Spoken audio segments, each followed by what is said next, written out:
Actually, Lang was like, we're just going to do it. Yeah.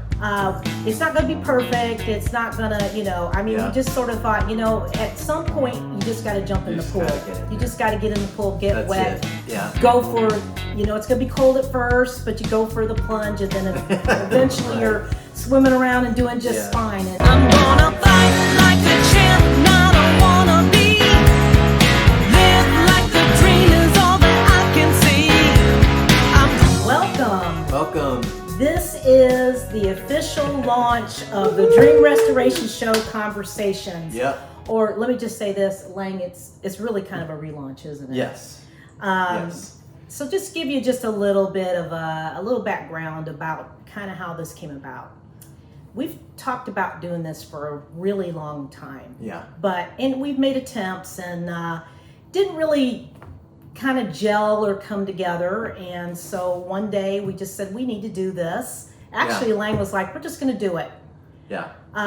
It's not going to be perfect. It's not going to, we just sort of thought, at some point you just got to jump in the pool. You just got to get in the pool, get wet. Yeah. Go for, it's going to be cold at first, but you go for the plunge, and then eventually you're swimming around and doing just fine. And that's really, the feeling that I had putting this together. I know Lang shares my feelings about that. Mm-hmm. I'm pretty sure I can speak for you. So this is our kitchen table. Yes. In many mornings over many years, Lang is my personal barista and makes this great coffee, and we sit down and have our coffee and we just start talking about all kinds of stuff. Yeah. And that is really where the idea for the Dream Restoration Show Conversations really all started. Yeah. We just didn't want you to see us in our underwear or pajamas. That would not be, it would not be pretty. Looking rough, so we thought, all right, the idea is good, just needs a little tweak. So that's the tweak. We're cleaned up real good. Or better than that. Yes. And so I'm Renee Bliss. This is Lang Bliss. We're BlissBliss. And we realize that a lot of you may not have the foggiest idea of who we are. Yeah. So we're just going to give you a little bit of a background about ourselves and talk a little bit about that. And so I'm just going to go ahead and let Lang... I'm gonna introduce Renee. Okay. And so some of you probably know her. Maybe you heard her music back in the day. Very briefly, both of us are musicians and artists. Mm-hmm. And most of our experience or our artistry and time as musicians and singers and all that was in the CCM market. And a little pinch of time ago. Right. But so for those of you who don't know who Renee is, though, you are Renee Garcia. Mm-hmm. So tell everybody, tell the folks at home. Yes, I promise. Renee Garcia. I promise there will not be any baby pictures. We're not going to go that far back. But so I was born a poor black child. Yeah, like the Steve Martin movie. Yeah, the jerk. Anyway, so I moved here to the Nashville area in 1984, and when I got here into town, I actually auditioned to go on the road with Amy Grant on her Straight Ahead tour. And this is going to be I promise I'm going to share a story, get a little bit more detailed about that experience in another episode we do. But I was here, I auditioned, I got the gig as a background singer, and I was only here, I think, about 2 months, and we were on the road. I mean, it happened that quick. Wow. I have no idea how it happened. I just know that it happened super quick, and I found myself in a world that I had never really been in, but it was super exciting because I had always wanted to be singing in a professional way, and it was just awesome to have had such a great experience of touring on a major tour, being on the road, doing shows, and being out in front of an audience and being a part of that whole thing was incredible.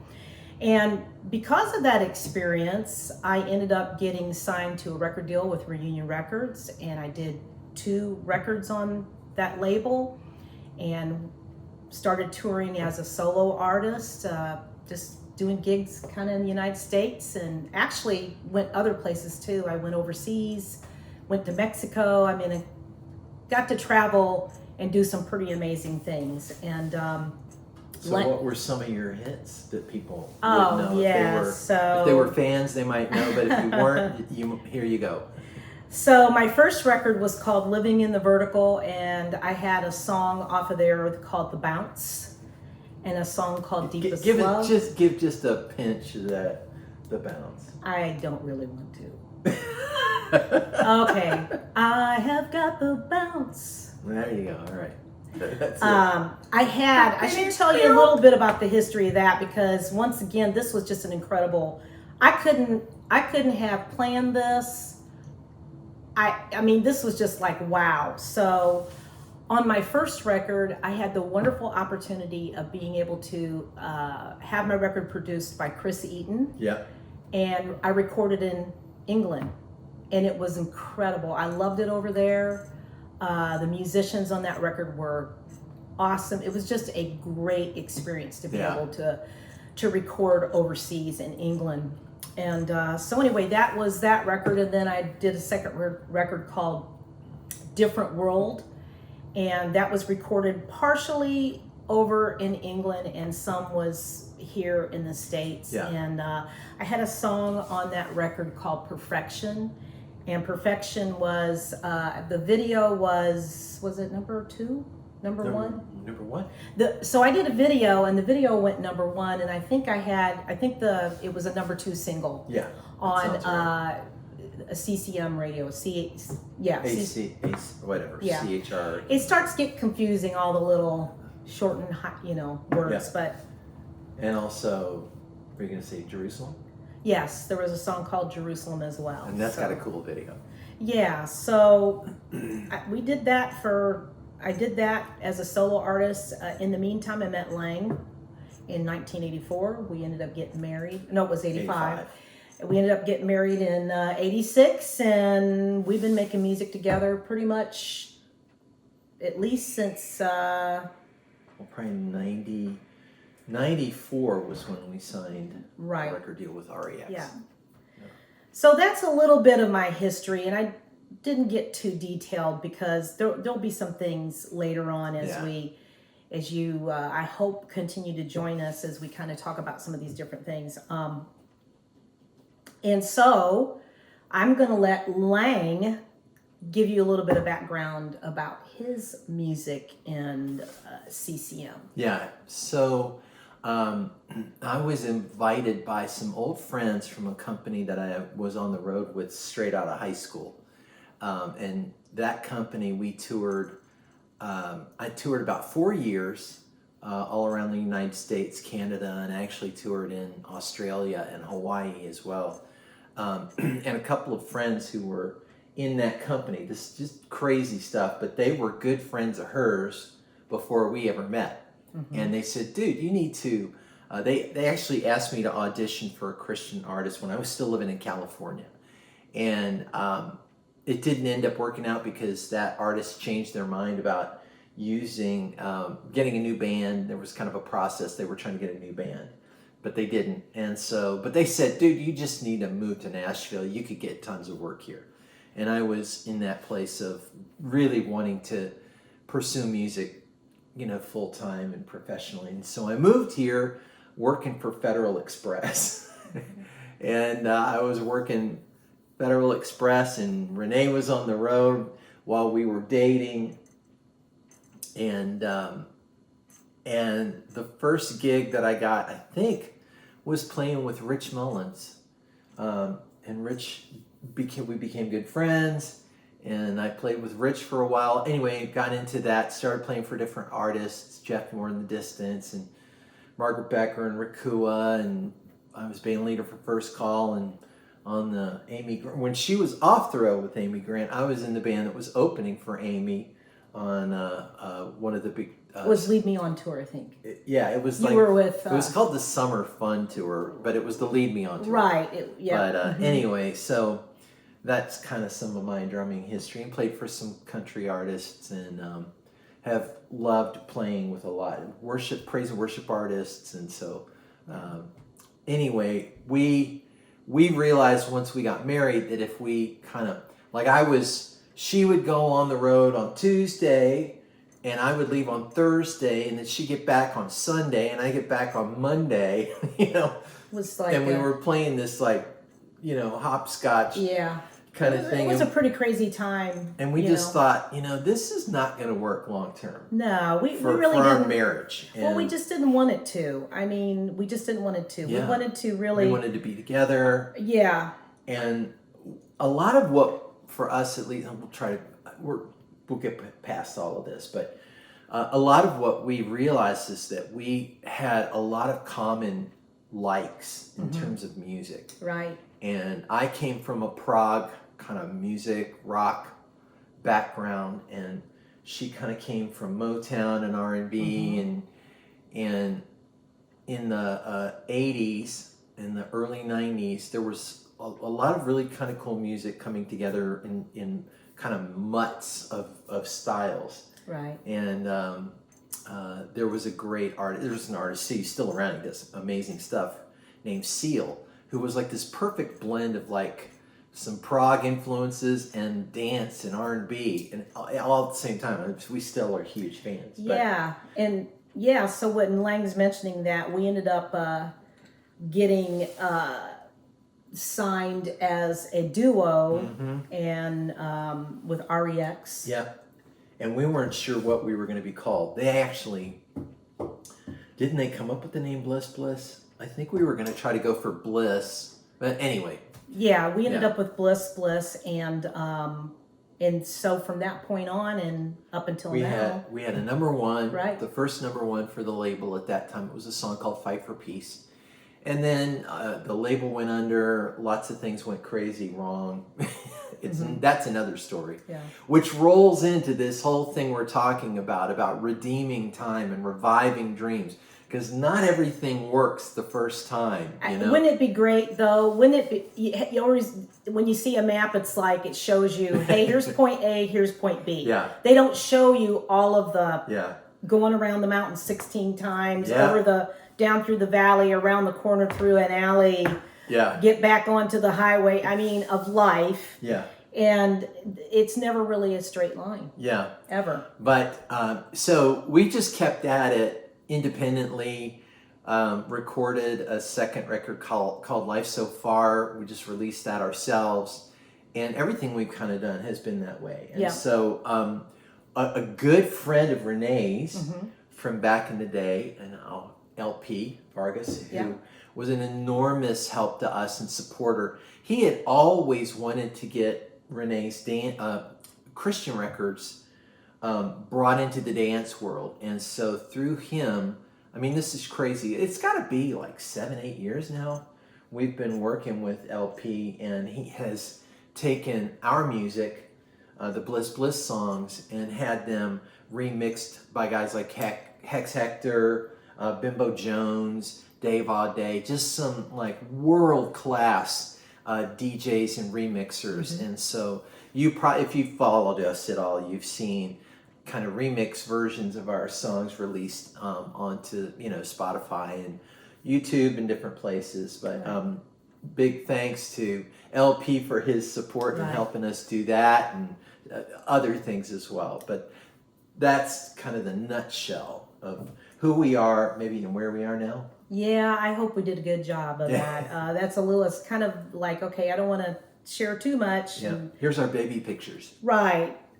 So you might be asking yourself, so what does that have to do with what we're doing here with the BlissBliss conversations? Well, going back to the kitchen table thing, as we sit every morning and talk about all kinds of stuff. We talk a lot about, and Lang mentioned it, redeeming the time, reviving a dream.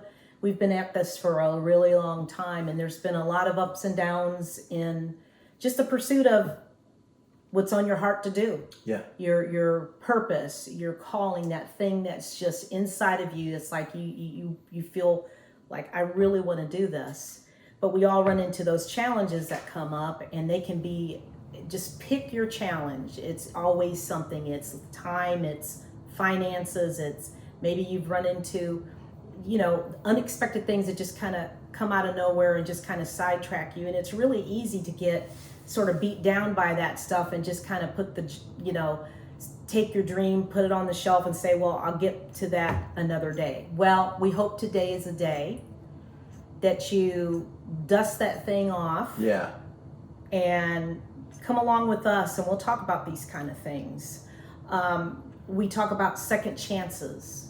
We love stories about underdogs, the people that are the least likely, the overlooked, maybe people that have been told it's too late or you don't have A, B, C, and D to make it happen. And yet those stories, and there's so many stories out there of so many people who have completely and totally blew up every status quo thought, there's so many people that have punched through the wall of, well, you can't do this because and it could be all kinds of reasons, because of your age, because, well, you just don't have enough connections, or there's so many things. And so we really wanted to talk about those issues because we've gone through it ourselves. We're underdogs. Yeah, things didn't work the way we thought they would. right. They really didn't. But, what we realized was God was saying, so. Yeah. He's like, doesn't stop me. Yeah. And so, that's why we started this. Right. Because I felt the Lord say to me, the message of this is that if everybody, or as many people who God created uniquely in His image, those people have His thumbprint. And He is more varied and vast than we can understand. And if we were able to tap into who He says we are, understand who He is, of course we're not going to understand Him completely by any means, but the idea of, if we know God and He knows us and we know who we are in Him, then this map, this mystery, this crazy thing that we're all made to do becomes enormously easier to begin to follow.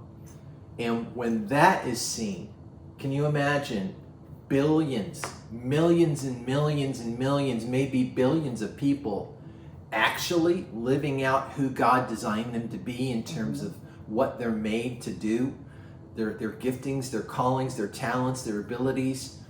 It's all a mixture of who God made you to be, what you like to do, what you're good at, what people seem to be affected by when you do the thing that you're really good at.